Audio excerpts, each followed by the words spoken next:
Assalamualaikum dan salam sejahtera. Tumpuan Liga Super Malaysia Minggu ke-19 malam ini terarah ke Kota Kinabalu apabila Sabah FC bakal menentang Negeri Sembilan FC di Stadium Likas. Untuk makluman penonton, perlawanan ini akan disiarkan secara langsung jam 9.15 malam menerusi Astro Arena Bola, serta platform penseriman Astro Go dan Soccer. Link siaran langsung juga akan dikongsikan di ruangan komen video ini sebaik sahaja perlawanan bermula. Sabah pastinya mahu menggunakan kelebihan beraksi di laman sendiri untuk memburu 3 mata penting.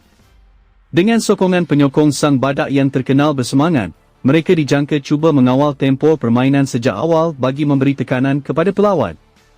Namun Negeri Sembilan bukan lawan yang mudah. Skuad Jang terkenal dengan disiplin taktikal serta serangan balas pantas yang mampu menghukum kesilapan lawan, terutamanya ketika pasukan tuan rumah terlalu gairah menyerang.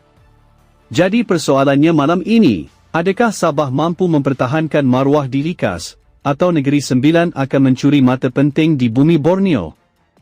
Jangan lupa saksikan aksi menarik ini malam ini. Liga Super Malaysia, bola sepak kita, maruah kita.